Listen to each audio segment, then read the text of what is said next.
কলেজের সবার সামনে একটা ছেলে আমাকে প্রপোজ করছে। অবশ্য ছেলেটাকে আমি চিনি, আমার ফ্রেন্ড রবিন রায়হান। এতদিন ফ্রেন্ড হিসেবে আমার সঙ্গে ছিল, কিন্তু আজও আমাকে সবার সামনে এইভাবে প্রপোজ করছে। যখনই আমি রবিনকে কিছু বলতে যাব, কোথা থেকে আচমকা একটা ছেলে এসে আমার গালে চড় বসিয়ে দিল। আমি টাল সামলাতে না পেরে নিচে পড়ে যাই। এত জোরে গালে থাপ্পড় পড়ায় ঠোঁট কেটে রক্ত পড়ছে। আমার গায়ে কোনোদিন কেউ হাত তোলেনি, আজ প্রথম কেউ আমাকে মেরেছে। তাই কান্নাটার আটকে রাখতে পারলাম না, কোনো আওয়াজ ছাড়াই কেঁদে উঠলাম। হাত দিয়ে কান্না মুছতে মুছতে চারদিকে একবার তাকালাম। সবাই কেমন জানি ওই ছেলেটার দিকে তাকিয়ে আছে। এবার আমিও ছেলেটাকে পর্যবেক্ষণ করছি। এই ছেলেটির নাম হচ্ছে রোশন চৌধুরী, বয়স মাত্র 25। মাফিয়া জগতের কিং রোশন চৌধুরী বিশ্বের প্রায় অনেকগুলো রাষ্ট্রকে নিজের হাতের মুঠোয় করে রেখেছে, আর মাত্র 25 বছর বয়সে নিজেকে করে নিয়েছে মাফিয়া। বড় বড় মাফিয়ারাও রোশন চৌধুরীর নাম শুনলে ভয় কাঁপে, পুলিশটা অব্দি রোশনকে ভয় পায়। অন্যদিকে বড় বিজনেসম্যান তিনি। রোশন চৌধুরীর বয়স 25, লম্বা 6 ফুট। কেলার লোকের জন্য সব মেয়েরাই পাগল, কিন্তু রোশন সেসব পাত্তা দেয় না। রোশনের ফর্সা গায়ের রং, চুলগুলো ঘন সিল্কি কালো, চোখের মনি হালকা নীল, এমন খুব কমই হয়। ঠোঁটগুলো টকটকে লাল। এমন একজন মানুষ আমার সামনে, তাও এভাবে হঠাৎ এসে আমাকে চড় মারলেন। হোয়াই? রোশন চৌধুরীকে নিয়ে অনেক মেয়েরা আলোচনা করে, তাদের কাছ থেকে আমি জানতে পেরেছি ওই লোক কেমন। আর ওনার একটা ছবিও দেখেছিলাম, যাকে কল্পনাও করিনি সামনাসামনি দেখব। আছে আমার ঠিক সামনে দাঁড়িয়ে আছে, তার উপর আমাকে। আমি গালে এক হাত দিয়ে লোকটার সামনে গিয়ে দাঁড়ালাম। ভয়ে আমার অবস্থা খারাপ। একটা মাফিয়ার সামনে দাঁড়িয়ে আছি, আমি ভাবাচ্ছি। তাও ভয়কে এক সাইডে রেখে বলে উঠলাম, আপনি আমাকে মারলেন কেন? আজ তো শুধু থাপ্পড় মেরেছি, কাল থেকে যদি তোমাকে বোরকা ছাড়া কলেজে দেখি তো ঠ্যাং ভেঙে আমার কাছে রেখে দিব, তুমি নিশ্চয়ই জানো। আমার মনে হচ্ছে লোকটার কোথাও ভুল হচ্ছে, অন্য কেউ ভেবে আমার সাথে এমন ব্যবহার করছেন। একবার বলেই দেখি, আমার নাম নাফিসা জামান হ্যাপি। আপনার হয়তো কথা ভুল হচ্ছে, আমার সাথে আপনার কোনো রকম যোগাযোগ নেই। আপনি যাকে ভেবে আমাকে থাপ্পড় মেরেছেন আমি সে নই। আমাকে যেহেতু ভুলবশত থাপ্পড় মেরেছেন, সে সুবাদে একটা সরি বলেছেন। হোয়াট? এই রোশন চৌধুরী সরি বলবে? না না, আপনাকে সরি বলতে হবে না, আমি সরি। এখন আমি আসছি। ওনার সাথে অনেক গার্ডরাও আছে। আমার তো গলা শুকিয়ে কাট, কি এক পরিস্থিতিতে আছি। আজ আমার দিনটা এভাবে যাবে ভাবতেও পারছি না। কোনো মতে এখান থেকে যেতে পারলেই বাঁচি। আমি লোকটার পাশ কাটিয়ে যেতে নিলে আমার হাতের কবজি শক্ত করে চেপে ধরেন। এবার তো চিৎকার করে কান্না করার পালা। এমনিতে মাফিয়া গুন্ডা, এদেরকে আমার খুব ভয় লাগে। বাংলা বোঝো না আমি কি বলি আর তুমি কি বলছো? আমি তোমার সম্পর্কে সব জানি, অ্যান্ড এখন যা যা বলেছি শুধু তোমাকেই বলেছি মিস হ্যাপি। এখন চুপচাপ গাড়িতে গিয়ে বসো। আপনি কেন আমাকে এসব বলছেন? এই প্রথম দেখছি আপনাকে। আপনি হয়তো আজকেই আমাকে দেখছেন। আমাকে আমার মতো ছেড়ে দিন। সুন্দরী মেয়ে দেখলে মাফিয়াগিরি করতে ইচ্ছে হয়, তাই না? তখনই আমার গালে আরেকটা ঠাস। আমি আবার নিচে পড়ে যাই। ঘুম ঘুম চোখে সারা রুম ঘুরে দেখি, কেউ তো নেই। আর আমি তো কলেজে না, আমার রুমে। তার মানে এতক্ষণ আমি স্বপ্ন দেখেছি। আর চরখি কলেজের মাটিতে না, বিছানার নিচে পড়ে আছি। ও নো, এই কেমন স্বপ্ন দেখলাম আমি, তাও ভোরের স্বপ্ন। না, এই স্বপ্নকে সত্যি হতে দেওয়া যাবে না। উফ, নিচে পড়ে আমার কোমরের 12টা বাজছে। কোন দুঃখে যে আমি এরকম স্বপ্ন দেখছি। ছেলেটার মুখও ঠিক মতো দেখলাম না, কেমন ঝাপসা ছিল। এসব ভাবতে ভাবতে আমার কলেজ যাওয়ার টাইম এসে গেছে। একটা রিক্সা নিয়ে কলেজের উদ্দেশ্যে রওনা দিলাম। আজকে কলেজে রবিনের সাথে তেমন কথা হয়নি। ওকে দেখলে সেই ভয়ঙ্কর স্বপ্নের কথা মনে পড়ে। আমার আরও 2টা ফ্রেন্ড আছে, একটার নাম রিতা আর অন্যটার নাম সুইটি। গল্প আড্ডা পড়াশোনা করে কলেজ ছুটির সময় এসে গেছে, এখন বাসায় যাবার পালা। আমরা 4 জন গল্প করে কলেজের খেটে এসে দাঁড়ালাম। কিন্তু ওই যে হ্যাপির কপাল নামে হ্যাপি থাকলে কি হবে, দুনিয়াতে তো দুঃখী। বর্তমানে লাল ড্রেস পরার অপরাধে কুকুরছি আমাকে তাড়া করছে। হায় আল্লাহ, এখন আমাকে কে বাঁচাবে? সারা কলেজে ঘুরপাক খাচ্ছি। অবশ্যই এখানে আমারও একটু দোষ আছে। ভাগ্যিস কলেজে তেমন মানুষ নেই, না হলে এতক্ষণ আমাকে নিয়ে হাসি তামাশা শুরু হয়ে যেত। কোনো রকম গেট খুলে বাইরে বের হতেই কারোর সাথে এমন জোরে ধাক্কা খেলাম, আমি তো হাঁপাতে হাঁপাতে কাহেল। তারপর যার সঙ্গে ধাক্কা খেয়েছি তার দিকে একবার তাকালাম। একটা ছেলে দেখতে লাল পরিস কেমন রাগে ফুসছে, এই মনে হয় আমাকে গিলে খাবে। হাউ ডেয়ার ইউ, বলেই মারলাম গালে ঠাস করে চড়। অসভ্য মেয়ে একটা, দেখে শুনে চলতে পারো না? এই মুহূর্তে আমার কি করা উচিত ঠিক বুঝে উঠতে পারছি না, গালে হাত দিয়ে দাঁড়িয়ে আছি। তখনই রীতা এসে বলল, হ্যাপি রে, তুই এটা কি করলি জানিস? আমাদের প্রিন্সিপাল স্যারের ছেলে, তার উপর উনি অনেক বড় বিজনেসম্যান, রোশন আহমেদ। জানিস এই ছেলে কি রাগী, নিজের চোখেই তো দেখলি, আর তার সাথে ধাক্কা খেলি। হোয়াট? রোশন? রাস্তায় সবার সামনে আমার ঠোঁট ডুবিয়ে দেয় নাম করা বিজনেসম্যান রোশন আহমেদ। নিজেকে সারাতে অনেক চেষ্টা করি, কিন্তু লোকটা একটুও সরল না। আমার এই মুহূর্তে কি করা উচিত? চিৎকার করে কান্না করব, না এর প্রতিবাদ করব? এদিকে রোশন আমার ঠোঁট জোড়া ছাড়ছেই না। এক হাত আমার ঘাড়ে, আরেক হাত কোমরে চেপে ধরে আছে, একটু নড়াতেও পারছি না। চারদিকে বের হওয়ার আগে রোশানের লোকেরা রোশান আর হ্যাপিকে ঘিরে ধরে, যাতে লোকজন তাদের না দেখে কড়া পাহারা দিচ্ছে। রোশন যখনই আমাকে ছেড়ে দাঁড়ায়, কোনো কিছু না ভেবেই লোকটার গালে, অসভ্য বজ্জাত জানোয়ার একটা, আমাকে টাচ করার অধিকার কোথায় পেলেন? মেয়ে দেখলেই অসভ্যতা আমি করতে ইচ্ছে করে, তাই না? সেটা খুব তো নাচতে নাচতে আমার বাবার কাছে গিয়ে বিচার দিয়ে আসলে। তোমাকে সেদিন থাপ্পড় মেরেছি তো মিস হ্যাপি, পারলে কালো গিয়ে বলো আমি তোমাকে জড়িয়ে ধরে কিস করেছি, তাও তোমার ঠুটে। ছি, লোকটা এত নীচ, আমি ভাবতেও পারছি না আমাকে এইভাবে অপমান নাও করতে পারতো। কি এমন করেছিলাম? জাস্ট স্যারকে বলেছিলাম, স্যার আপনার ছেলে সামান্য ধাক্কা লাগায় সবার সামনে আমাকে চড় মেরেছেন। আচ্ছা মানলাম স্যার, ভুলবশত ধাক্কাটা লেগেছে, তাই বলে মানুষ মাত্রই তো ভুল, তাই না স্যার? আমার ছেলেটা একটু রাগী রে মা, তুই কিছু মনে করিস না, আসলে মা হারা ছিলে তো, বুঝতেই পারছিস। আমি পড়াশোনাতে ভালো, তাই স্যারের কাছে অনেক ফ্রিভাবে কথা বলি। স্যাররা ব্রিলিয়েন্ট স্টুডেন্টদের সাথে কথাবার্তা বলায় ফ্রি থাকেন তেমনই। আমি আর স্যারকে কিছু বলিনি, বেরিয়ে আসি। বাসায় যাওয়ার পথে রাস্তায় ওই অসভ্য রোশন আমার সাথে এমন করে।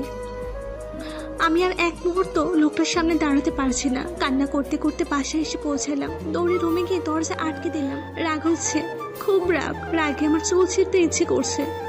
আমি কি খারাপ মেয়ে? আমার সাথে এরকম করলো, লোকটাকে কখনো ক্ষমা করব না। 3 দিন হলো আমি কলেজ যাই না। মা না যাওয়ার কারণ জানতে চাইলে আমি বলি শরীর খারাপ লাগছে তাই। কিন্তু আমার কেন জানি বারবার মনে হচ্ছে বাসা থেকে বের হলে লোকটার সামনে পড়বো। আর আমি চাই না অসভ্য লোকটার সামনে পড়ি, কিন্তু মায়ের চাপে আর ফ্রেন্ডগুলোর চাপে পড়ে যেতে হচ্ছে আজ। রেডি হয়ে যখন বের হবো, ভাইয়া বলে ওঠে আজকে নাকি ও দিয়ে আসবে আমাকে কলেজে। ভাইয়া বাইক আছে, বাইকে করে নিয়ে যাবে। কলেজের সামনে আমাকে নামিয়ে দিয়ে ভাইয়া চলে গেল। আমি যখন গেটে পা রাখবো, কোথা থেকে কয়েকটা লোক এসে আমাকে জোর করে গাড়িতে তুলে নেয়।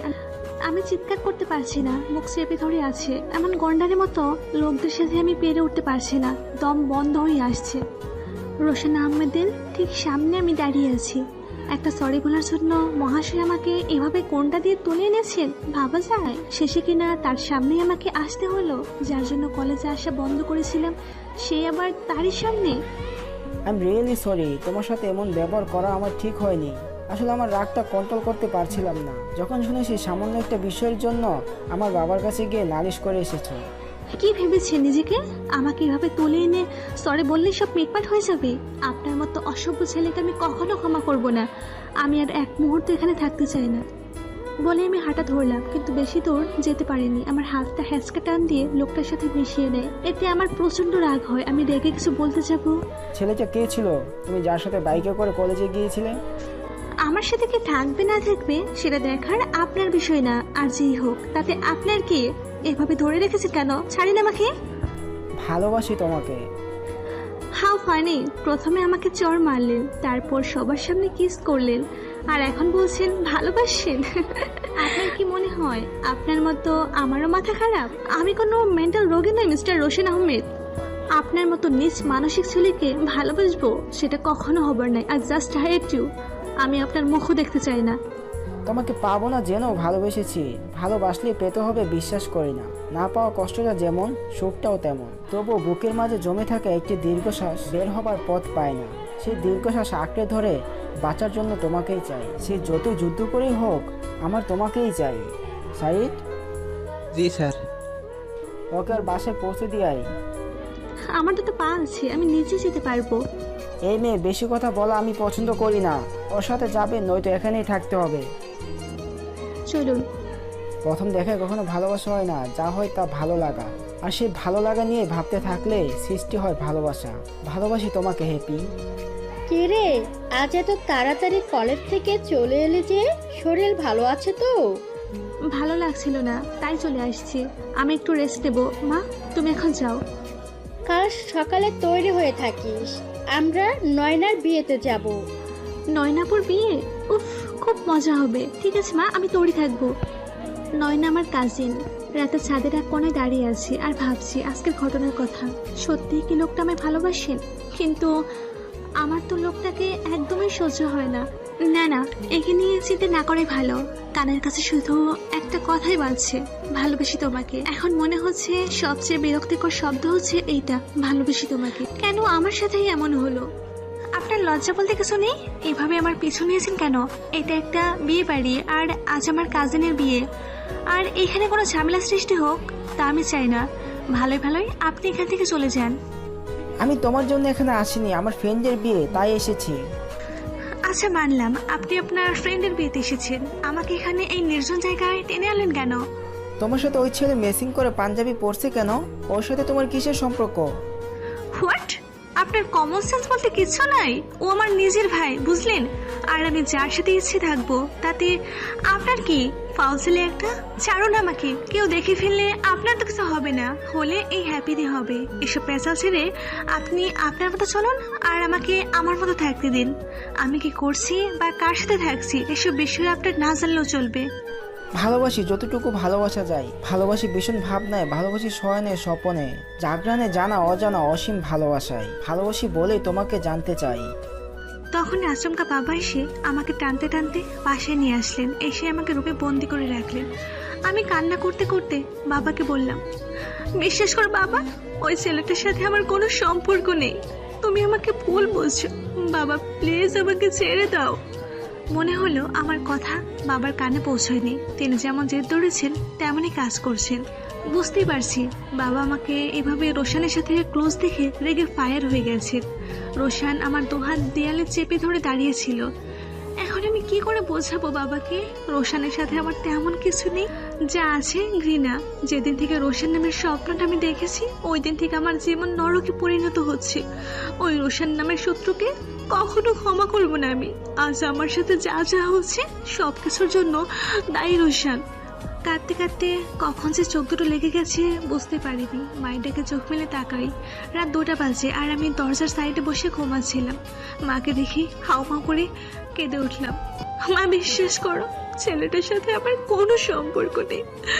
বাবাকে বোঝো তুমি মা, আমি ইচ্ছে করে কিছু করিনি মা। যাই হোক, বাবার মান সম্মান পুরোটা যাওয়াসনি তুই। মানে? ছেলেটা সব দিক থেকে খুব ভালো, তোকে বিয়ে করতে রাজি। 7 দিন পরে তোদের বিয়ে, তোর বাবা আর রোশানের বাবা মিলে ঠিক করেছেন। আমাকে না জানি তোমরা ওই পঞ্চাশ ছেলের সাথে আমার বিয়ে ঠিক করে ফেললে। আমি ওই ছেলেকে বিয়ে করব না মা, তুমি বাবাকে বলে দিও। আমি ওকে একদমই সহ্য করতে পারি না। সামান্য সামান্য একটা ভুলের জন্য আমাকে এরকম শাস্তি দিও না মা, এটা আমি মেনে নিতে পারবো না। একদিন না একদিন তো তোকে স্বামী বাড়ি যেতে হবে, তাই না? আজ যখন আমাদের সম্মান নিয়ে টানাটানি, তোকে তো এই বিয়ে করতে হবে মা। ওই ছেলের সাথে তোকে শুধু তোর বাবা একা দেখেননি, ওনার সাথে আরো কয়েকজন লোকও ছিল। ঘটনাটা পাসকান হওয়ার আগে তোকে এই বিয়ে করতে হবে। তোর বাবাকে যদি বাঁচাতে চাস তাহলে এই বিয়ে করবি তুই। হ্যাঁ মা, হ্যাঁ, আমি রোশন আহমেদকে বিয়ে করব। আমার জন্য তোমাদের কোনো ক্ষতি হোক তা আমি চাই না। আমাকে তোমরা যেমন বলবে তেমনই চলবো। এই তো আমার লক্ষ্মী মেয়ে, এবার দেখি হা কর, খাবারটা খেয়ে নে, আমি খাইয়ে দিচ্ছি। এদিকে থ্যাংক ইউ বাবা, তোমাকে অনেক অনেক ধন্যবাদ আমার আর হ্যাপির বিয়ে 7 দিন পর ঠিক করার জন্য। কুল মাই সান, আমিও তোমার মাকে ভালোবেসে বিয়ে করেছিলাম, আর আমি এটাও বুঝি ভালোবাসা হারালে এমন কষ্ট পেতে হয়। তাই আমি চাই না ভালোবেসে আমার ছেলেটা কষ্ট পাক। তোমাকে ভালোবাসাটা যদি আমার পাগলামি হয়ে থাকে, তবে তোমাকে না পাওয়া পর্যন্ত আমি সেই পাগলামি করে যাব। তাতে যদি আমার প্রতি তোমার অভিমান হয়, তবে ভেবে নিও ভালোবাসা এভাবেই হয়। দেখতে দেখতে 5টা দিন পার হয়ে গেল। বিয়ের আর 2 দিন বাকি আছে। 2 দিন পরেই আমি অন্য কারো হয়ে যাব। আর যাকে আমি সহ্য করতে পারি না, তার সাথে সারা জীবন কাটাতে হবে। কেমন বিচার, কি পাপ করেছি আমি, তার মাসুল এভাবে আমাকে দিতে হচ্ছে। হ্যাপি, তৈরি হয়ে নে, নিচে রোশন এসে তোকে নিয়ে শপিং করতে যাবে। 2 দিন পর বিয়ে, তার জন্য 2 জন মিলে শপিং করে আয়। না, আমি ওই লোকটার সাথে কোথাও যাব না। একদিনের জন্য আমাকে একা ছাড়ো প্লিজ। আমি ওই লোকটার মুখ দেখতে চাই না। 2 দিন পর যার সাথে সংসার করবি, আর এখন বলছিস তার মুখ দেখতে চাস না। জাস্ট 6 মিনিট তৈরি হয়ে নিচে আয়, না হলে তোর বাবা রেগে যাবেন। আর তুই তো সেদিন বললি আমরা যা বলবো তাই শুনবি, তাহলে এখন সেটাই কর। গাড়িতে চুপচাপ বসে আছি আমি। আমার পাশে রোশন ড্রাইভ করছে। রাগে ফেস নিয়ে বসে আছি আমি। এই লোকটার সাথে হেসে হেসে কথা বলা আমার জন্য ইম্পসিবল। তার জন্য মনের ভেতর রাগ আর চুপচাপ বসে থাকাই ভালো। হঠাৎ গাড়িতে গান বেজে উঠলো।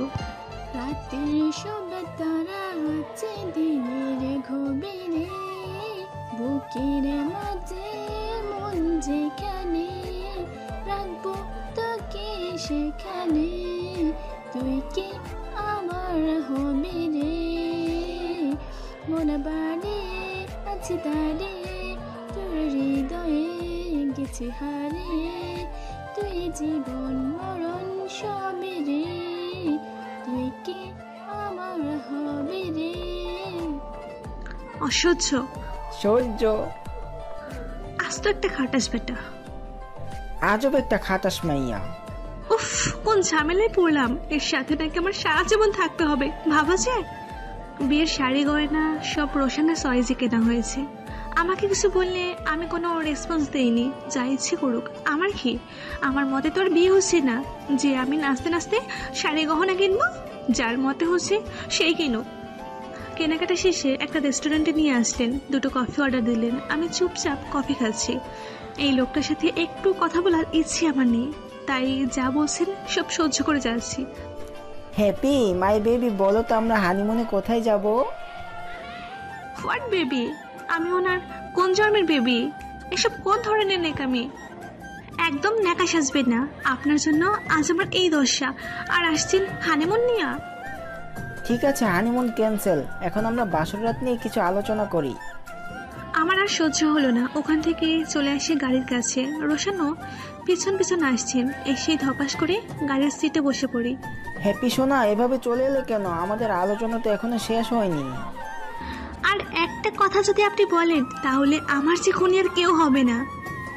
খুন? তোমার একমাত্র হবু বরকে তুমি খুন করবে? বিয়ের আগে বিধবা হতে চাও? দেখো হ্যাপি, আমার এত তাড়াতাড়ি মরার শখ নাই। আগে আমাদের বিয়ে, তারপর বেবির বিয়ে, তারপর বেবির বেবি হবে, ওদের বিয়ে হবে, তারপর ওদের বেবি। এসব না দেখে আমি মরছি না। এবার মনে হয় আমার মেন্টাল হসপিটালে খোঁজ নিতে হবে। আর পারছি না, এমনিতেই রাগে আমার গা চলে যাচ্ছে। তার উপর এই ছেলের বকবকানি অসহ্য। ইচ্ছে করছে নিজের মাথা নিজেই ফাটিয়ে ফেলি। উফ, গাড়ি স্টার্ট দেবেন নাকি আমি গাড়ি থেকে নেমে নিজে চলে যাব? এভাবে রেগে ফায়ার হচ্ছে কেন? জানো, তোমাকে রাগলে পেতনির মতো লাগে। হোয়াট? এই হ্যাপি আর পেতনি? আপনি একটা মহিষ, বাদর, অ্যানাকন্ডা, হনুমান, পেতনির বর, পেতনা। জি ম্যাডাম, লাস্টের কথা একদম সঠিক। আমি তো পেতনির বরই না, মানে পেতনির হবু বর, পেতনা। ইচ্ছে তো করছে লাথি মেরে গাড়ি থেকে ফেলে দিই। বজ্জাত লোকটার সাথে কথা বলতে বলতে পাশে পৌঁছে গেছি। আমি এসে সোজা আমার রুমে চলে আসি। দেখলাম কয়েকজন বয়স্ক মহিলা আছেন। কে নাকি প্রশ্ন ছুড়ে মারবে, তার আগেই আমি গায়েব। আমার ফ্রেন্ডের বিয়ের দাওয়াত দিয়েছি, একটু পরেই চলে আসবে। বিয়ের দিন পর্যন্ত আমার বাড়িতেই থাকবে। রিতার সুইটি ওরা দুইটাই বর্তমানে আসছে। এসে তো জানতে চাইবে আমি কাকে বিয়ে করছি। রোশনের কথা জেনে ওদের সিনক্রেট কেমন হবে কে জানে। এই তোরা কি করছিস? দে আমার মোবাইল দে। কাকে কল করতে চাচ্ছিস? আরে দে না। তুই তো সে কখন থেকে বলছিস ইনা তোর ভরের নাম, আর তোর হারামি ভাইটাও বলতেছে না। বলি নাম জানলে কি তোর বরকে আমরা নিয়ে নিব? আহারে বেচারির মুখটা দেখ, নেওয়ার কথা শুনে কেমন চেহারা ফ্যাকাশে হয়ে গেছে। ওই বজ্জাতটাকে তোরা নিলেই তো আমি বাঁচতাম। আমাদের হ্যাপি তো দেখে হুবুদুল্লাহ এর উপর খুব রেগে আছে, কারণটা কি জানতে পারি? আমার বিয়ে রোশন আহমেদের সাথে। হোয়াট? কিভাবে এটা সম্ভব? তারপর সব খুলে বলে ওদের আমার আর রোশনের সম্পর্কে। আই হেট রোশন, আমি এখনো রোশনকে ঘৃণা করি। আমি যা বুঝতে পেরেছি রোশান তাকে ভালোবাসে, তার জন্য এমন করেছে। আমারও তাই মনে হয়। আমার কেন জানি লোকটাকে সহ্য হয় না রে। আজ ওর জন্যই বাবা মাকে ভুল বুঝলেন, তার মধ্যে বিয়ের আগে একটা প্রেমও করতে পারলাম না। ভেবেছিলাম আগে একটা প্রেম করব, কিন্তু ওই একটা দুঃস্বপ্ন এসে সবকিছু তোলপাড় করে দিল। তোরা জানিস লোকটা মেয়েদের মতো করে কেমন ঝগড়া করে আমার সাথে? আমিও তো একটা মেয়ে, আমি জানি আমরা কেমন ঝগড়া করি। এই লোকটার সাথে আমি সারা জীবন থাকবো কি করে? সরি রে বান্ধবী, তোর জন্য আমরা কিচ্ছু করতে পারলাম না, এন্ড পারবো না। কারণ যে রোশন আহমেদ যদি জানতে পারে আমরা তার বিয়ে ভাঙার জন্য উঠে পড়ে লেগেছি, আমাদের আস্ত রাখবে না।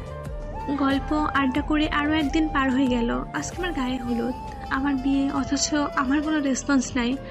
ঘুমের চোখ দুটোর যাই যাই অবস্থা। আমার সাথে রিতার সুইটেরও সেম অবস্থা মনে হচ্ছে। আমার সাথে ওদেরও বিয়ে হয়ে যাবে। আজকের সকালটা খুব অদ্ভুত লাগছে। মানুষের আনাগোনা শুরু, আমার প্রতি মায়ের কান্না শুরু। বাবা তো আমার সামনে কাঁদছেন না, হয়তো রুমে বসে চুপটি করে কাঁদছেন। আর ভাইয়াকে দেখেও তেমন ভালো লাগছে না, তেমন কাঁদো কাঁদো চেহারা। বাবা মায়ের আদরের মেয়ে, ভাইয়ার আদরের একমাত্র বোন, কালোই অন্য কারো পরিবারের একজন হয়ে যাবে। নিজেকে শান্ত রাখার অনেক চেষ্টা করেছি, কিন্তু পারিনি। মাকে আর ভাইয়াকে জড়িয়ে ধরে অনেকক্ষণ কান্না করলাম। এই পৃথিবীতে প্রিয় মানুষগুলোকে ছাড়া বেঁচে থাকাটা কষ্টকর, কিন্তু অসম্ভব কিছু নয়। কারো জন্য কারো জীবন থেমে থাকে না, জীবন তার মতো প্রবাহিত হয়। তাই যেটা ছিল না সেটা না পাওয়াই থাক। সব পেয়ে গেলে জীবনটাও একঘেয়েমি হয়ে যাবে। মনে রেখো, পৃথিবীর সকল কষ্টই ক্ষণস্থায়ী। এদিকে বাবা, তুমি ওই মহিলাকে কেন বললে এখানে আসতে? তুমি জানো না আমার ওই মহিলাকে একদমই সহ্য হয় না। দেখো বাবা, এই বাড়িতে আমরা মাত্র 2 জন পুরুষ মানুষ, বিয়ে বাড়িতে একজন মহিলা তো অবশ্যই প্রয়োজন। তাই তোর ফুপিকে বলেছি আসতে একটু ম্যানেজ করে নিস। আমার মায়ের নামে বাজে কোনো কথা যেন ওই মহিলার মুখে না শুনি, এটি আমার শেষ কথা।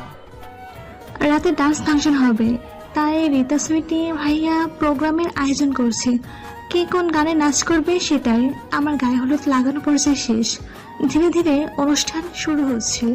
ता कौन मेरे है कि तू ही था, सासुन से ज्यादा जो जरूरी था, तेरे लिए मैं कुछ नहीं लिखी। আরমান মালিকের সব গানই আমার ভালো লাগে। হঠাৎ এই গান লাউড স্পিকারে বাজায়, ভালোই লাগছে। হয়তো ভাইয়া গানটা সিলেক্ট করেছে। ভাইয়া তো জানে আমার প্রিয় গায়ককে, তাই হয়তো। এই নে ধর মোবাইলটা হাতে দিয়ে। কে ফোন করেছে? নিজেই কথা বলে দেখ। আমি মোবাইল কানে রেখে বলে উঠলাম, হ্যালো। কি করো গো বউ? বুঝতেই পারছি এটা কে হতে পারে। নৃত্য পরিবেশন করি। বললে আমার বউ তো এত নাচানাচি করলে না। এখন আমি তোমার কাছে নেই, যদি পায়ে টায়ে লাগে তখন কি হবে?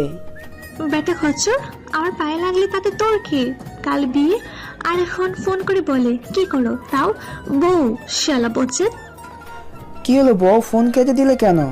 আর আমি কার সাথে কথা বলছি? বউ তো কল কেটেই দিয়েছে। জানি না ভালোবাসার আলাদা আলাদা নিয়ম আছে কিনা, তবে আমি কোন নিয়মে তোমাকে ভালোবাসি তাও জানি না। শুধু এইটুকু জানি আমি তোমাকে অনেক অনেক ভালোবাসি। কি রে, দুলাভার সাথে কি কথা বললি? তোরা আমার বান্ধবী না শত্রু? কোনো দুটোই তো হতে পারে। বোঝাই যাচ্ছে এই দুটোকেও হাত করে ফেলেছে ওই বজ্জাতটা। বাসার ঘরে স্বামীর এমন রূপ দেখে আমি মেনে নিতে পারছি না। লোকটা তো ভালোবেসে আমায় বিয়ে করেছে, তাহলে আমার সাথে এমনটা কেন করছে? কি হলো, কথা কানে যায় না? এই রুমে তুমি থাকতে পারবে না, যাও বারান্দায় গিয়ে ঘুমাও। তোমার সাথে এক রুমে থাকা আমার পক্ষে সম্ভব না। বাহ, কাল পর্যন্ত যে মানুষের আমার প্রতি প্রেম উতলে পড়ছিল, আর বিয়ের পর সেই আসল মুখোশ দেখিয়ে দিলেন। শুনুন, আমারও আপনার মতো একটা লোকের সাথে এক রুমে থাকার কোনো ইচ্ছেই নেই। যত সব বলেই আমি বিছানা থেকে উঠে পড়ি, কিন্তু হাতে একটা বালিশ নেই। বারান্দার দিকে পাটা বাড়াতেই রোশন আমাকে টেনে ওর বুকের সাথে মিশিয়ে নেয়। কি হলো? আমি তো চলে যাচ্ছি, এভাবে জড়িয়ে ধরলেন কেন? একদম আমার কাছে আসার চেষ্টা করবেন না। আবার আমার হাত ধরে টেনে ওনার সাথে মিশিয়ে নিলেন। আমি ছাড়ানোর চেষ্টা করছি। ভালোবাসি তোমাকে, কিভাবে বলো? আমার এই মিষ্টি বউটাকে বারান্দায় শুতে দেই? তোমার সাথে সারা জীবন থাকবো বলেই তো এত কিছু। একটু আগে তো একটু ভিলেন রূপে অ্যাক্টিং করছিলাম। ও মা, তাই নাকি? একটু আগে উনি ভিলেন রূপে অ্যাক্টিং করছিলেন, তাহলে তো এবার আমার পালা। এমন অ্যাক্টিং করবো যে আজ রাতে ওনার বৃথা যাবে। আজ না আমাদের বাসর রাত, ময়না পাখি তোমাকে একটু আদর করে দেই। দাঁড়া বেটা বলছেন। আমার পা দিয়ে খুব জোরে ওনার পায়ে পাড়া দিই। মুহূর্তে আমাকে ছেড়ে আহ বলে আর্তনাদ করেন। আমি সাড়া পেয়ে এক দৌড়ে বারান্দায় গিয়ে দরজা আটকে দেই। আমি এমন একটা কাণ্ড করব নিশ্চয়ই উনি ভাবতেই পারছেন না। কিছুক্ষণ যাওয়ার পর আমাকে ডাক দেওয়া শুরু করলেন।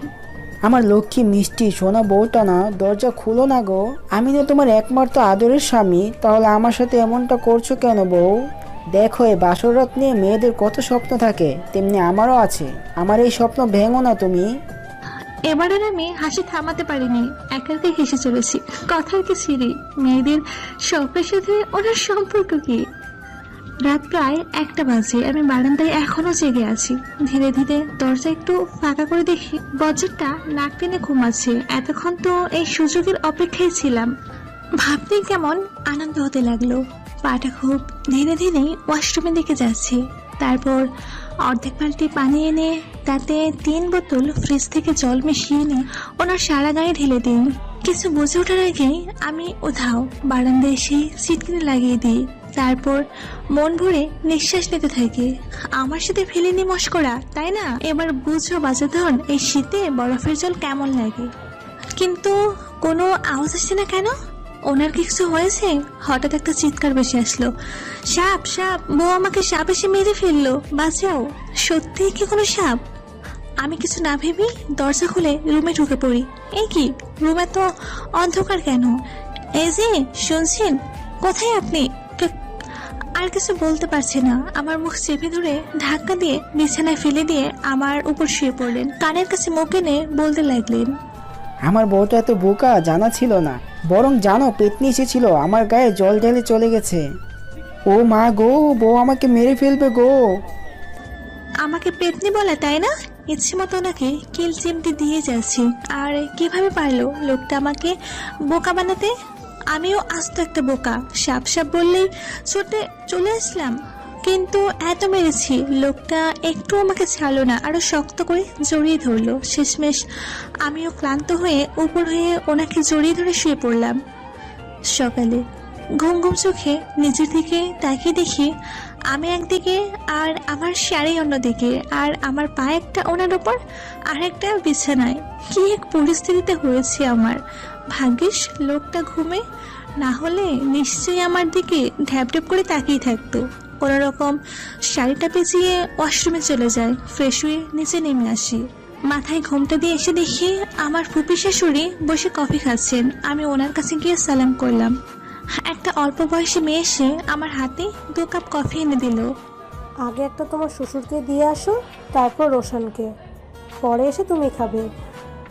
আমিও চুপচাপ ওনার কথা মেনে চললাম। শাশুড়ি মা নেই থাকলে নিশ্চয়ই ফুপির মতো আদেশ করতেন। প্রথমে বাবাকে গিয়ে কফি দিলাম।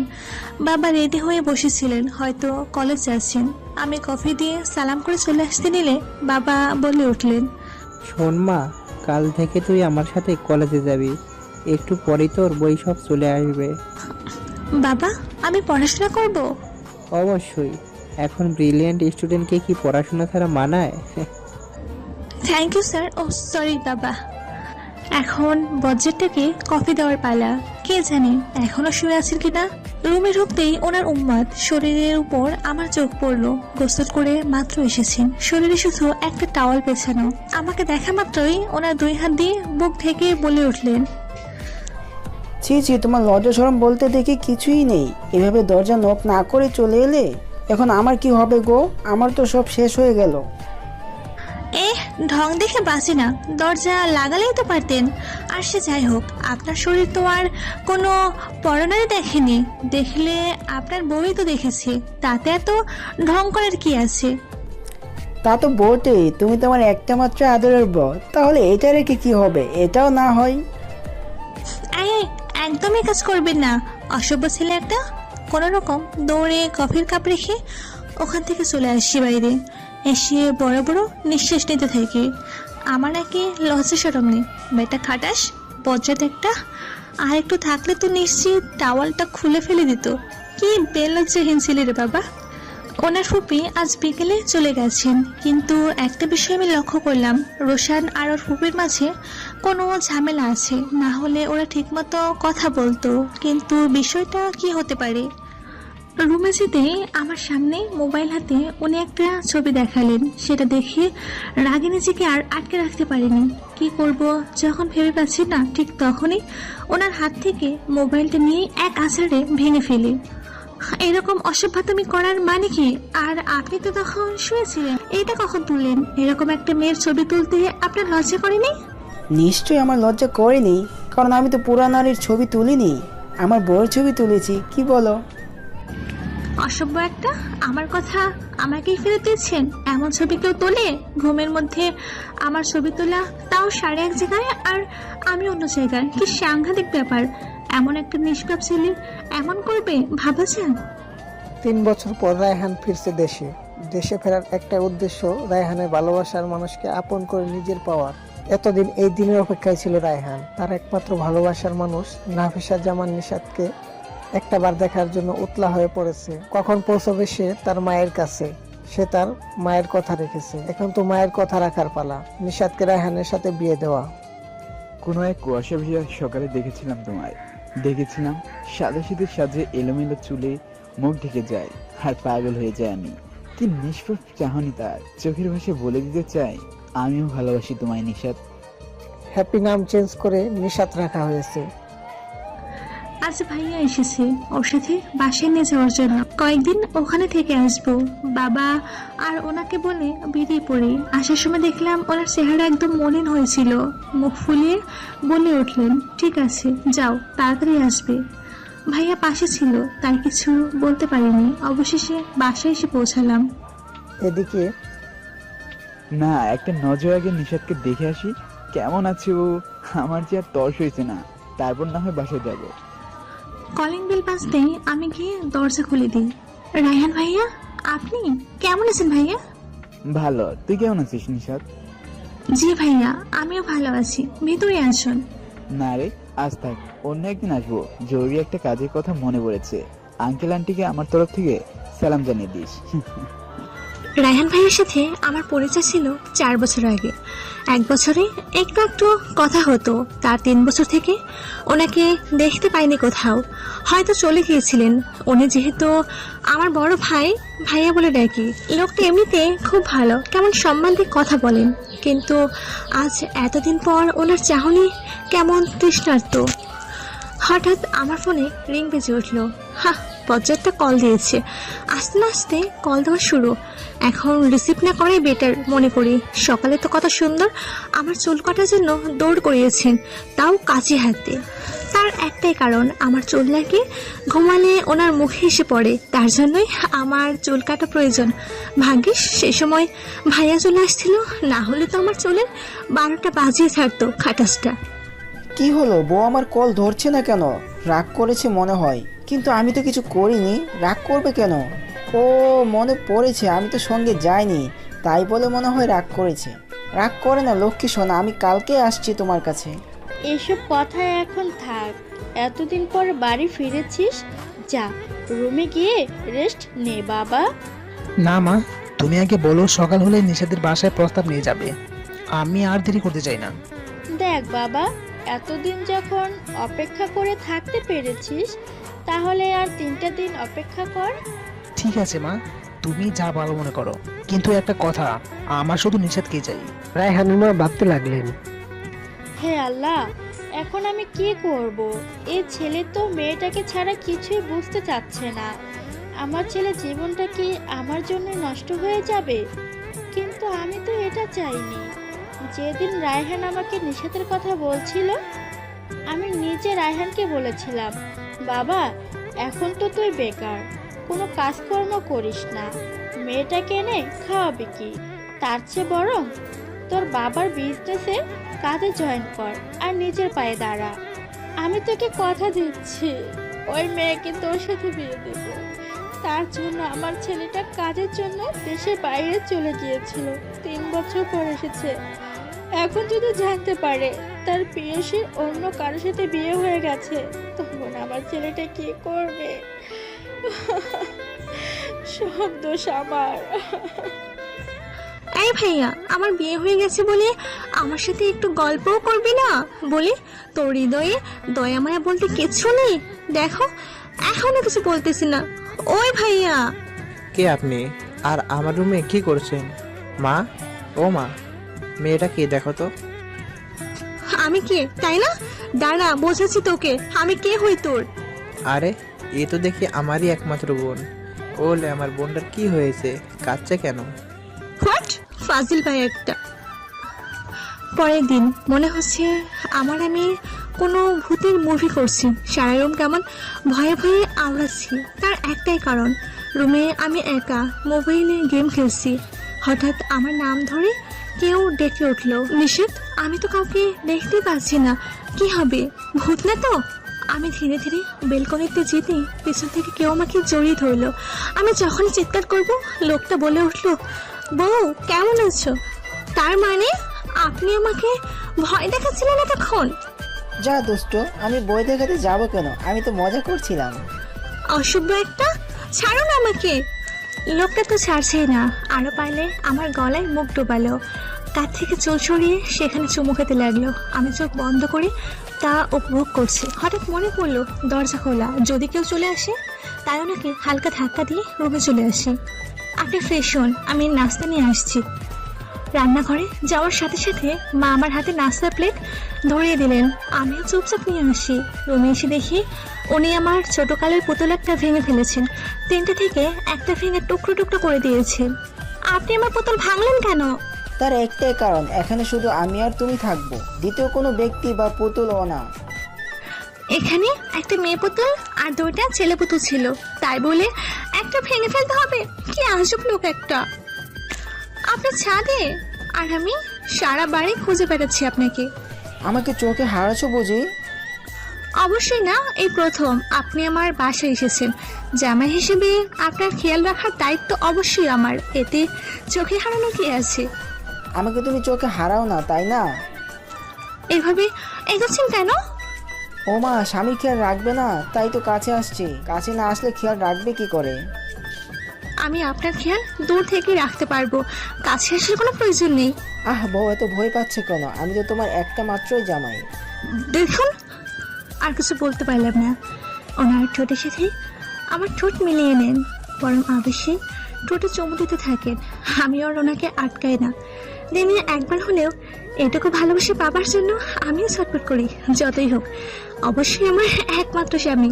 আজ কলেজে এসেছি বাবার সাথে, আর বাসায় যাব ওনার সাথে। তাই ছুটি হওয়ার সাথে সাথে রিতা সুইটি রবিনকে ক্লাসে ফেলে চলে আসে।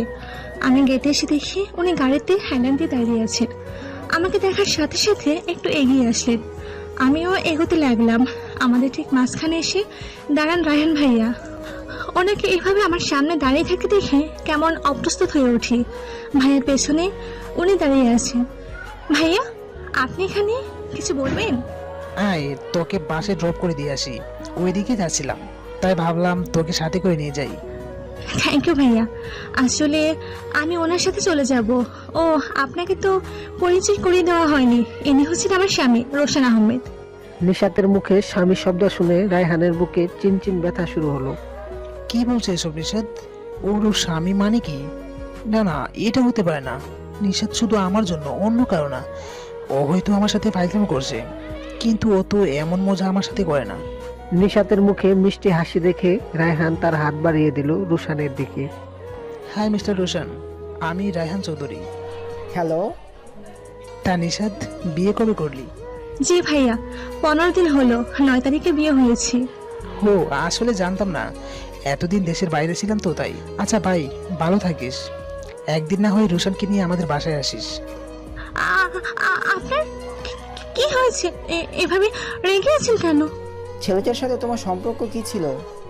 মানে যা বলছি তার সঠিক উত্তর দাও। ওনারা আমাদের প্রতিবেশী ছিলেন, আমাদের বাসার পাশে রায়হান ভাইয়ার বাসা ছিল। তারপর তাদের কিছু একটা হয়েছিল, ওখান থেকে চলে যান। আর 3 বছর পর ভাইয়া দেশে এসেছেন। আমাকে দেখলে ভাইয়া ভালো মন্দ জিজ্ঞেস করেন, আর কিছু না। ঠিক আছে, গাড়িতে বসো। এদিকে রায়হান তার বাড়িতে ঢুকেই ভাঙচুর শুরু করে, একটার পর একটা জিনিস ভেঙেই চলছে। মা, তুমি আমার সঙ্গে প্রতারণা করেছো। তোমার কথা তুমি রাখোনি মা। আজ আমার চোখের সামনে নিষেধ অন্য কারো। মা, তুমি ভাবতে পারছো আমার নিষেধ অন্য কারো হয়ে গেছে। শান্ত হ বাবা, এমন করিস না। আর আমার একটা ভুলের জন্য তুই ফুলের মতো তোর জীবনটা নষ্ট করিস না। দেখবি নিশাতে যে সুন্দর মেয়ে তোর জীবনে আসবে। আমার সুন্দর কোনো মেয়ে চাই না মা, আমার শুধু নিষেধকে চাই। তুমি প্লিজ আমার নিষেধকে এনে দাও। এটা যে আর সম্ভব না রে বাবা। নিশাতে স্বামী আছে, ওর একটা সংসার আছে, ও কখনো আসবে না। রায়হান আর কোনো কথা না বলে ওর রুমে চলে যায়, দরজা আটকে দেয়। এদিকে রায়হানের মা দরজা ধাক্কা দিতে দিতে ক্লান্ত হয়ে চলে গেল। চলে যদি যাবে তবে কেন এসেছিলে আমার জীবনে? ভালোই তো ছিলাম, একাই পথ চলতে শিখেছিলাম, চলছিলাম তো বেশ ভালোই। হঠাৎ করে জীবনে এলে তুমি স্বপ্নের রাজ্যে বাসিয়ে দিয়ে চলে গেলে দূরে। মাঝখানে এলোমেলো করে দিয়ে গেলে আমার সাজানোর পৃথিবীটাকে। অবশ্য এখানে আমার কোনো দোষ নেই, পারিনি বলতে তোমাকে কতটা ভালোবাসি। আমার এই মন জুড়ে শুধু তুমি ছিলে, পারিনি তোমাকে আগলে রাখতে। আই লাভ ইউ নিশাদ, ভালোবাসি তোমাকে, ভালোবেসে যাব।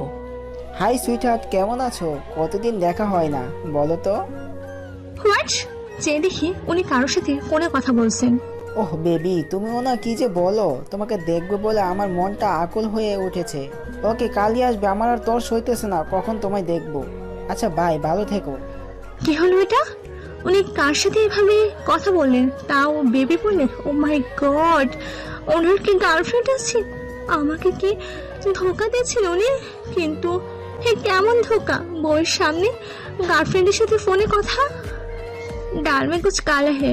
কাল পর্যন্ত ওয়েট করি, যদি কোনো তেড়েবেড়ে দেখি তাহলে ওনার একদিন কি আমার একদিন। সকাল থেকে উনি কেমন সাজগোজ নিয়ে পড়ে আছেন, মনে হচ্ছে আজকে কেউ ওনাকে দেখতে আসছে, যেমন কোনো পাত্রপক্ষ পাত্রীকে দেখতে আসছে। মেয়েদের মতো কেমন আয়নার সামনে সাজতে ব্যস্ত। কোনো ছেলে এমন হয় আমার জানা ছিল না। আমি কাজের ফাঁকে ফাঁকে ওনার দিকে তাকাই। আজ কলেজ ছুটি, ওনার অফিস বন্ধ, শুধু বাবা বাসায় নেই, একটা কাজে বেরিয়েছেন, আজ নাও আসতে পারেন। শোনো, পাশের রুমটা দেখো পরিষ্কার আছে কিনা, ও এখানে এসে আজ থাকবে। ও ওটাকে একটু পর আসলেই দেখতে পাবে। কেমন রহস্য রহস্য হাসি দেখতে পাচ্ছি। কি করতে যাচ্ছেন উনি? নিশ্চয়ই এমন কিছু করবেন যা আমার জন্য একদম ভালো হবে না। কি সেটা? কলিং বেল বাজতেই সবাইকে নিষেধ করে দিলেন, কেউ যেন দরজা না খুলে, এবং আমাকেও নিষেধ করলেন। তার একটাই কারণ, উনি নিজের হাতে দরজা খুলবেন। চুলের স্টাইল করতে করতে দরজা খুলতে যাচ্ছেন। দরজা খুলতেই একটা মেয়ে ওনাকে জড়িয়ে ধরলো। আমি ভালো করে মেয়েটাকে পর্যবেক্ষণ করে দেখি, মেয়েটা খুব মডার্ন ভাবে সেজেছে, একদম পুতুলের মতো লাগছে। আমি হাঁ করে তাকিয়ে আছি। ওনার সাথে কি সম্পর্ক হতে পারে? উফ, কতদিন পর তোমার সাথে দেখা হয়েছে বেবি। তোমাকে দেখে তো আমি আবারও ক্রাশ খেলাম। ও হ্যাঁ, আমার ওয়াইফ নিশিতা। ও হচ্ছে আমার এক্স গার্লফ্রেন্ড মিম রহমান ডিন। আমি ওনার দিকে রাগী ভাব নিক্ষেপ করতেই মেয়েটা বলে উঠলো, রোশন, তো দুষ্টুমি এখনো গেল না। নিজে বইয়ের সামনে দুষ্টুমি। নিশিতা কি ভাববে বলতো? আরে নিশিতাও।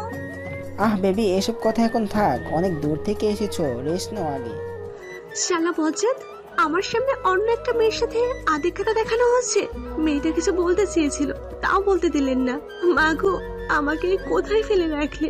চোখের সামনে সতীন থাকবে, তাও এক্স সতীন। না, আমি আর এই বাড়িতে থাকবো না, এখনই এখান থেকে চলে যাব।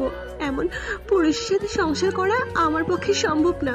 বউকে ঘরে রেখে অন্য মেয়ে নিয়ে ইটিস পিটিস করা, নিজের চোখে এটা দেখা অসম্ভব। যেই ভাবা সেই কাজ। রুমে এসে লাগেজে আমার কাপড় জিনিসপত্র নিয়ে বেরিয়ে পড়লাম। দরজায় পা রাখতেই পেছন থেকে বলে উঠলেন, বউ, আমাকে একা এখানে ফেলে কোথায় চলে যাচ্ছ? ও মা, তাই বুঝি? আপনাকে একা রেখে যাচ্ছি তা কি করে হয়?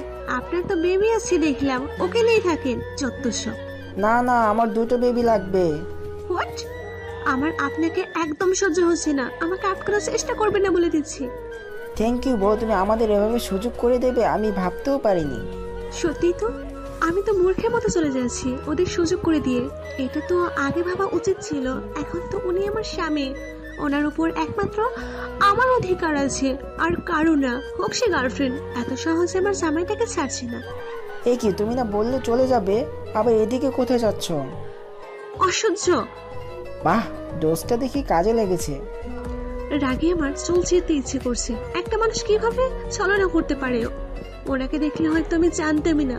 মজ্জার ছেলে একটা। এখন রুমে এসে গুনগুন করে গান গাইছে। বন্ধু তোর লাইগা রে, বন্ধু তোর লাইগা রে, আমরা তো নজর জোর মনে লয় সারিয়া যাইতাম থইয়া বাড়ি ঘর, বন্ধু তোর লাইগা রে। ময়না, এই ময়না। জি আপা, কিছু বলবেন? যে কাজ দিয়ে এসেছিলাম, কাজটা কি কমপ্লিট হয়েছে? জি আপা, সব কাজ হয়ে গেছে। তুমি শুধু রান্নাটা একটু টেস্ট করে দেখবে। চলো। ওনার দিকে রাগে চোখে একবার তাকিয়ে হাঁটা শুরু করলাম। এত রাগ কোথা থেকে আসে আমার বউটার? আচ্ছা যাই হোক, এটা যে প্রেমের লক্ষণ সেটা ভালো করে বুঝতে পারছি। খাবার টেবিলে আমার চেয়ারে উনি মিমকে বসিয়েছে। রাগে আমার মাথা ফেটে যাচ্ছে। কেন যে এত রাগ লাগছে আমার? ইচ্ছে তো করছে মিমের মাথা ডিম দিয়ে ফাটিয়ে ফেলি। ও বেবি, খাচ্ছ না কেন? কেমন রোগা হয়ে যাচ্ছ? বলি, নিজের প্রতি একটু খেয়াল রাখো। ও মাই সুইট বয়ফ্রেন্ড, তুমি তো আছোই আমার খেয়াল রাখার জন্য। এমা, কাচের বাটিটা ভেঙে পড়ে গেল। বউ, তোমার কোথাও লাগেনি তো? বাটিটা পড়লো কি করে বউ? আমি ইচ্ছে করে ভেঙেছি, দরকার হলে আবার ভাঙবো। ময়না, আরো কয়েকটা বাটি এনে দে, চাইছে যখন। নেও বউ, তুমি এখন ইচ্ছা মতো সব ফেলে দাও। ও রোশান, অনেক হয়েছে দুষ্টুমি, এবার মেয়েটাকে একটু শান্তি দে তো। শুনো নিশাত, রোশান আর আমি কলেজ লাইফের ফ্রেন্ড। আসলে একদিন কলেজে ওকে বলেছিলাম আমার বয়ফ্রেন্ড হয়ে একটু অভিনয় করতে, একটা ছেলেকে দেখানোর জন্য। সেই থেকে আমার সাথে ফাজলামি করে যাচ্ছে, শেষ পর্যন্ত বউয়ের সামনে একই দুষ্টুমি। বেবি, তুমি বানিয়ে বানিয়ে কথা কেন বলছো বলো তো? রোশান, আমি আর বসে না থেকে ওখান থেকে চলে আসি ছাদে। ফোটা ফোটা বৃষ্টি পড়ছে আকাশে, একটাও তারা নেই। কেমন শীতল বাতাস বয়ে যাচ্ছে, বাতাসে শরীরটা শিউরে ওঠে। 2-3 ঘন্টা ধরে মনে হচ্ছিল একটা ঝড় বয়ে গেছে কোথাও, শান্তি পাচ্ছিলাম না। এখন মনটা হালকা লাগছে। মনের ভিতর যে তুফান চলছিল তা মুহূর্তেই বিলীন হয়ে গেছে। কেন এমনটা হলো? ওনার ধারের কাছে কোনো মেয়েকে দেখলে আমার কেন এমন হয়? আমি কি তবে লোকটাকে ভালোবেসে ফেলেছি? ভালোবাসা শব্দটা হয় না কখনো পুরনো, হয় না কখনো মলিন, না হয় ধূসর কিংবা বড়হীন, যা শুধু রংধনু রঙে রঙিন। হোক না সেটা এপার কিংবা ওপারের, তারপরেও ভালোবাসা তো শুধুই ভালোবাসা।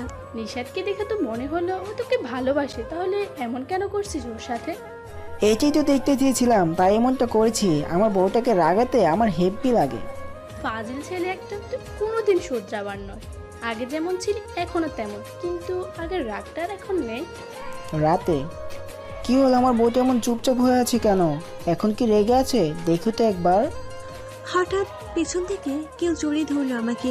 কি হয়েছে আমার বউটার? এমন বাংলা পেঁচার মতো মুখ করে আছে কেন? কি বললেন আপনি? না না, কই কি বললাম? আমি তো এটাই বলতে চেয়েছি যে অনেক রাত হয়েছে, এভাবে বসে না থেকে শুয়ে পড়ো।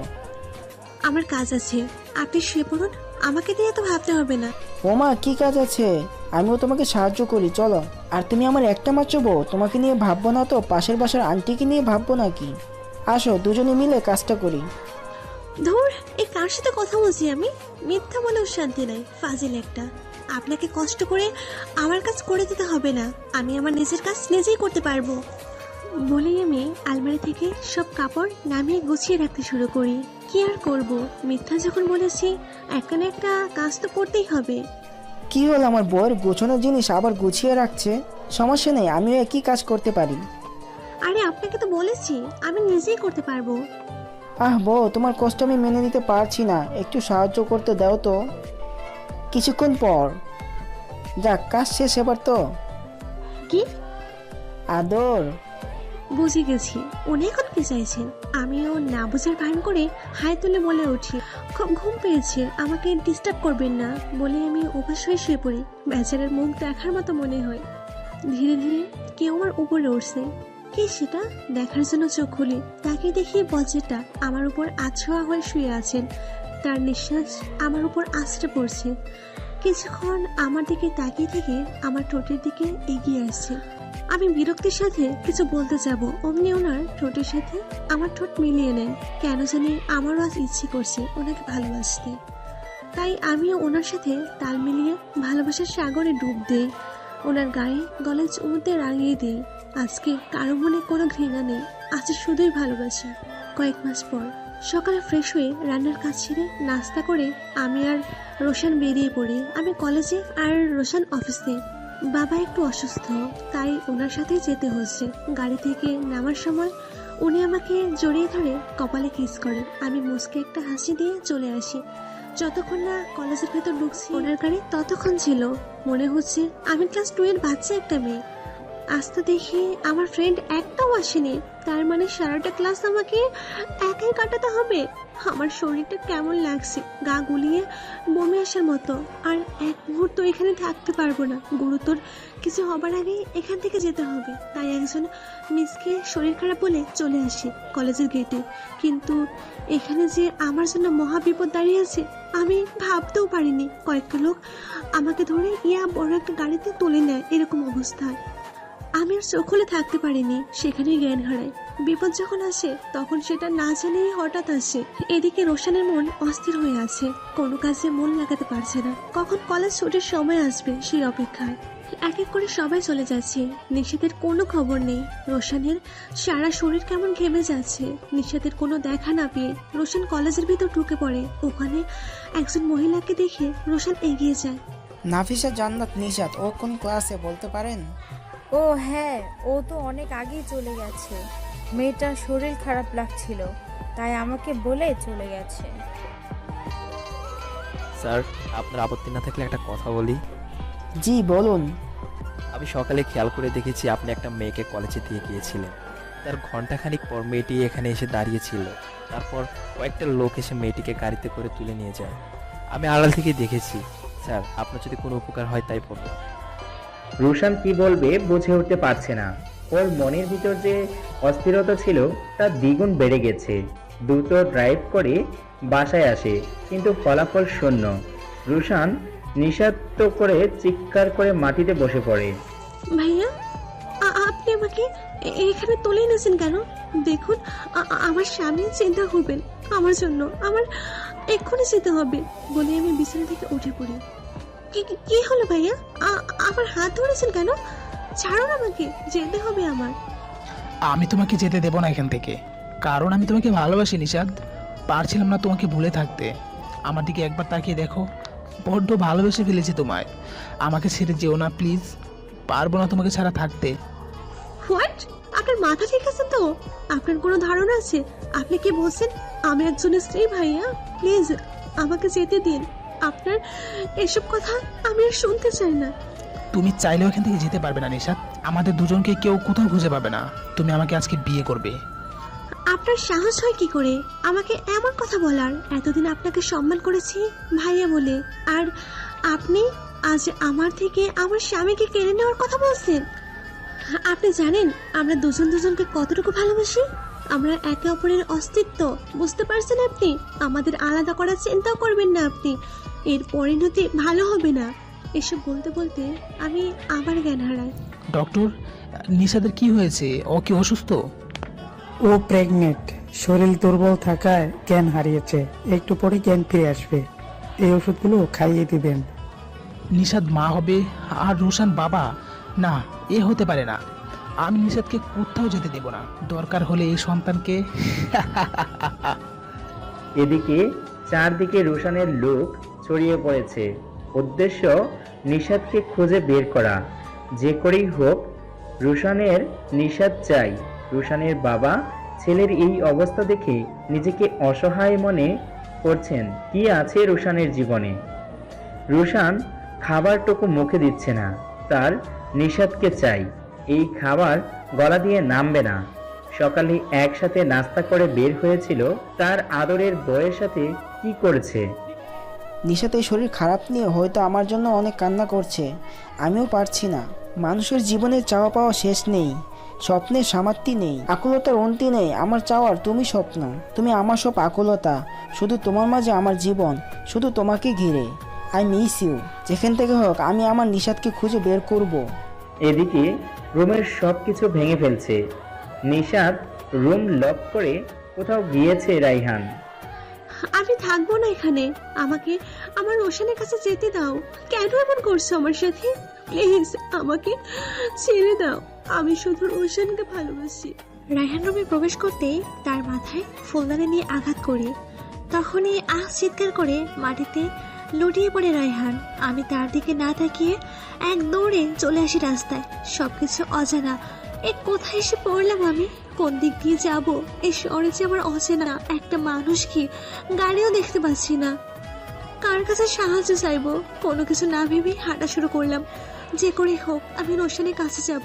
রোশন ছাড়া যে আমি নিঃস্ব, ওকে ছাড়া আমার নিঃশ্বাস বন্ধ হয়ে আসছে। হে আল্লাহ, পথ দেখো আমায়, আমি যে কিছুই চিনতে পারছি না।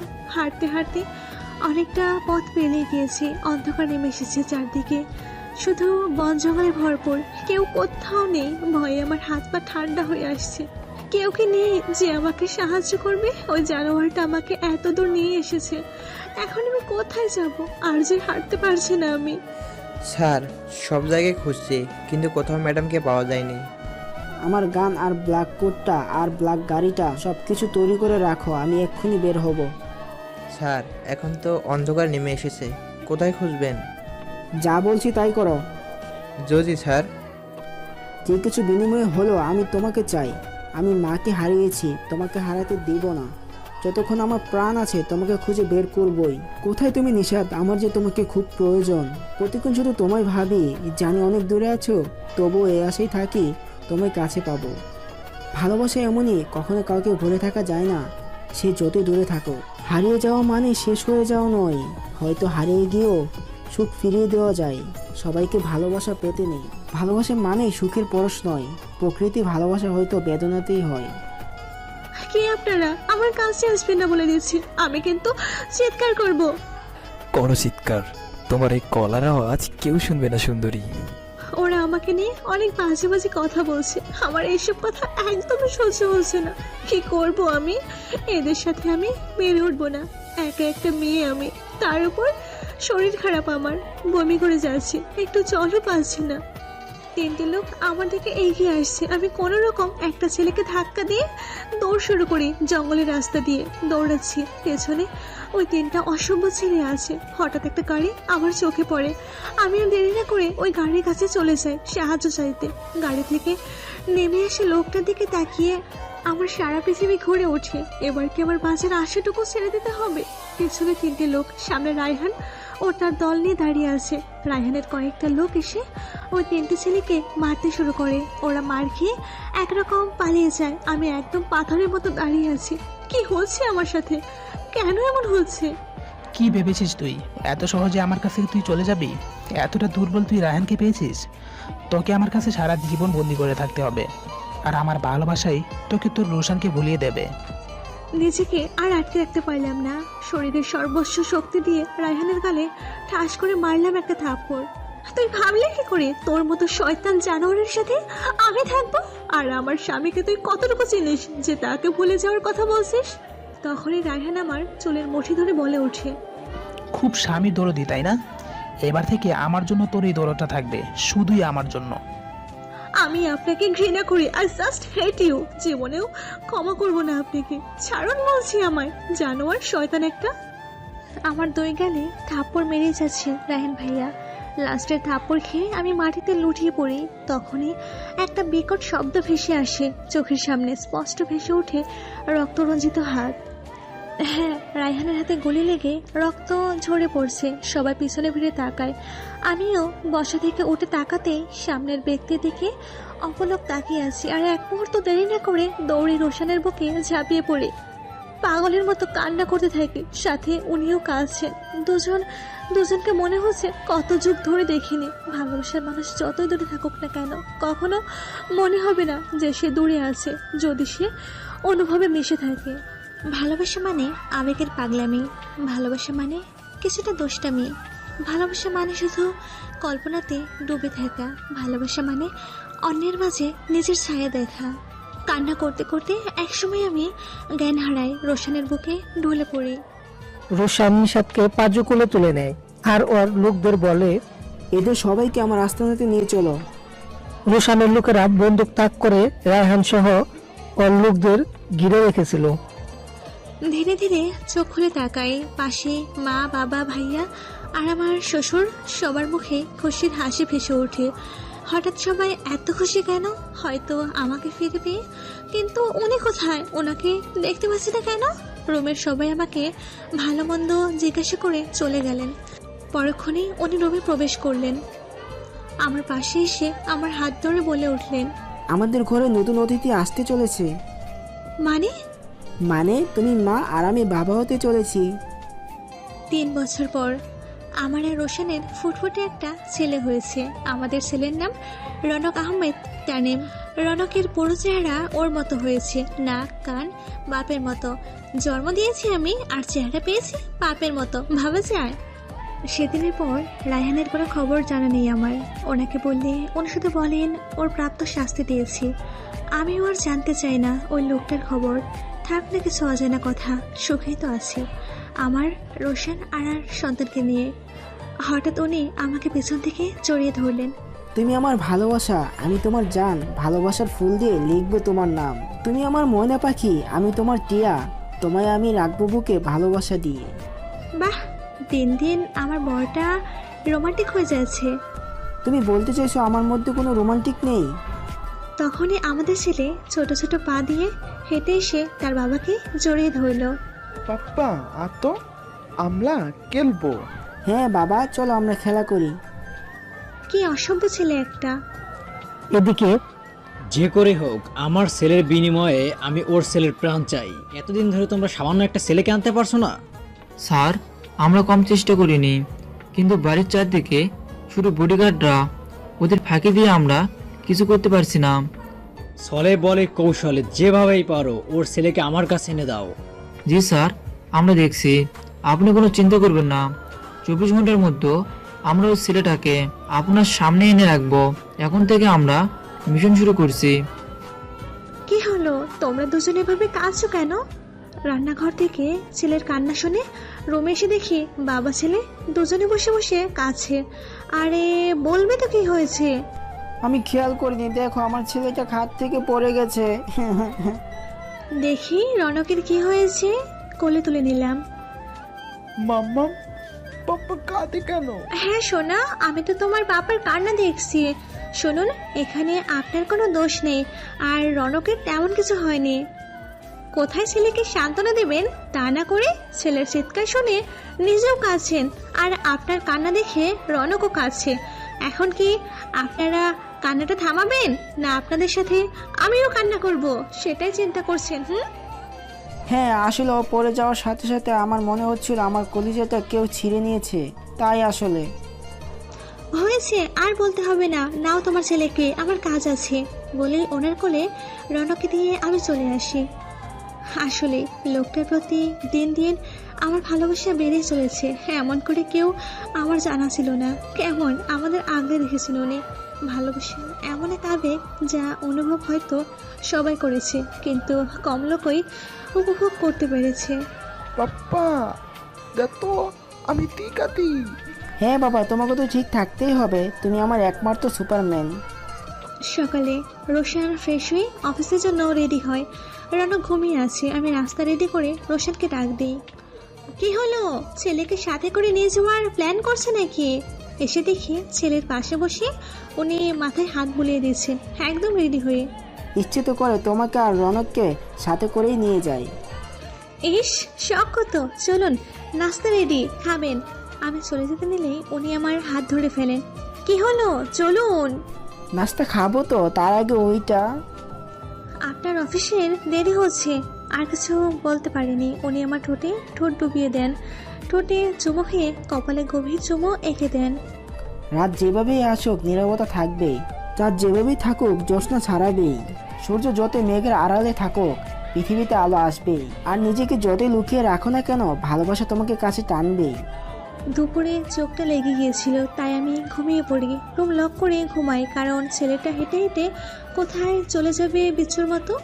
প্রায় লেগে গিয়েছিল, হঠাৎ কলিং বেল বেজে উঠলো। আমি ঘুম ঘুম চোখে দরজা খুলতেই আমার মুখে কেউ স্ট্যাপ মেরে দেয়। তারপর আর আমার কিচ্ছু মনে নেই। ধীরে ধীরে চোখ খুলে তাকাই, রোশানের চেহারা স্পষ্ট ভেসে ওঠে। কি হয়েছে? আপনি কাঁদছেন কেন? আমার কিছু হয়নি। পরক্ষণে মনে পড়লো আমার ছেলে কোথায়। ও ঠিক আছে তো? আমি বিছানা থেকে লাফ দিয়ে উঠি। রনক কোথায়? আমার রনক কোথায়? কি হলো? আপনি কথা বলছেন না কেন? আমি পাগলের মতো সারা বাড়ি খুঁজতে থাকি আমার ছেলেটাকে, কোথাও তো খুঁজে পাচ্ছি না। আমি দৌড়ে আবার ওনার কাছে যাই। আপনি বলছেন না কেন? রনককে খুঁজে পাচ্ছি না। খুঁজে পাচ্ছি না মানে? আমার ছেলের রুমেই তো ছিল। কারা? সব বডিগার্ড আর তোমার মুখে টেপ মেরে আমাদের ছেলেকে নিয়ে গেছে। তখনই একটা আমার ফোন আসলো। কি মিস্টার রোশান আহমেদ, ছেলের কান্না কেমন লাগছে? কে আপনি, আর আমার সাথে আপনার শত্রুতা কিসের? আমি রানা চৌধুরী, রায়হান চৌধুরীর পিতা। তুই তো তোর ছেলের কান্নার আওয়াজ শুনতে পেরেছিস, আর আমি সেটুকুও পাইনি। এবার ছেলে হারানোর যন্ত্রণা কি সেটা তুই বুঝতে পারবি। না না, আমার ছেলের কোনো ক্ষতি করবেন না। আপনি যা চাইবেন আমি তাই দিব। প্লিজ দয়া করে আমার ছেলের কোনো ক্ষতি করবেন না। তাহলে দে, আমার বুকে আমার ছেলেকে ফিরিয়ে দে। পারবি তো দিতে, নাকি আমার ছেলেটাকে তুই? না, আপনার ছেলে বেঁচে আছে, আমি আপনার ছেলেকে ফিরিয়ে দেব। আমার নিষ্পাপ ছেলের কোনো ক্ষতি করবেন না, ওকে ছাড়া আমি বাঁচবো না। ছেলের বেঁচে থাকার সংবাদ শুনে স্বস্তির নিঃশ্বাস ছাড়লেন রানার। চোখের কোণে কান্না জমে আসলো। একটা মাত্র ছেলে, 3টা বছর না দেখে, আদর না করে, ছেলের মায়াবী মুখ না দেখে কাটিয়েছে। এক পাশে রুশান, নিশাত আর রায়হান, অন্য পাশে রানার কোলে রনক দাঁড়িয়ে আছে। এতদিন রুশান রায়হানকে তিলে তিলে এক আস্তানায় মারধর করত। যে হাত দিয়ে নিশাতের শরীরে আঘাত করেছিল সেই হাতে গরম জল ঢেলে দিত। এমন অত্যাচারে রায়হানের অবস্থা খুবই খারাপ। কেমন নিস্তেজ হয়ে দাঁড়িয়ে আছে। এত কিছুর পর রায়হানকে শুধু বাঁচিয়ে রেখেছিল তিলে তিলে মারার জন্য। কিন্তু আজ এই পরিস্থিতিতে রায়হানকে আনতে বাধ্য হয়েছে রুশান। ছোট্ট ছোট্ট পায়ে হেঁটে আসছে রনক তার বাবা মায়ের কাছে, আর নিস্তেজ রায়হান হেঁটে চলেছে তার বাবার কাছে। রুশান, নিশাত ছেলেকে পেয়ে চুমু দিতে লাগলো। রানা ছেলেকে জড়িয়ে ধরে কান্না করে দেয়। কি অবস্থা করেছে আমার ছেলেটার, আমি ওই রোশানকে ছাড়বো না।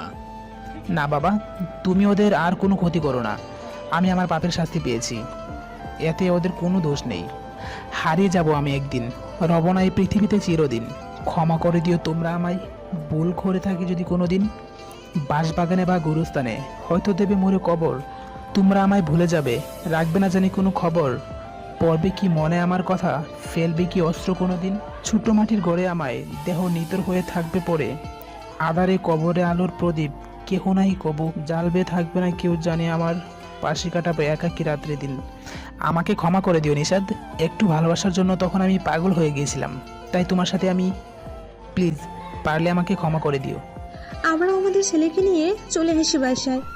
ভালোবাসা এমন একটা জিনিস, কখনো আপনাকে কাঁদাবে, কখনো আপনাকে হাসাবে, কখনো মধুর স্বপ্ন দেখাবে, কখনো হৃদয় ভেঙে চুরমার করে দেবে, কখনো সুখের স্বর্গে ভাসাবে, আবার কখনো কষ্টের জলে ডুবাবে। তবুও মানুষ ভালোবাসে, তবুও মানুষ স্বপ্ন দেখে, কারণ এসব আছে বলেই হয়তোবা মানুষ বেঁচে থাকে। তো হাই বন্ধুরা, আপনাদের কাছে গল্পটি কেমন লাগবে অবশ্যই কমেন্ট বক্সে জানিয়ে দিবেন, আর অবশ্যই আমাদের চ্যানেলটি সাবস্ক্রাইব করে দিন। তো আজকের মতো এইখানেই বিদায়, নতুন কোনো গল্পে দেখা হচ্ছে।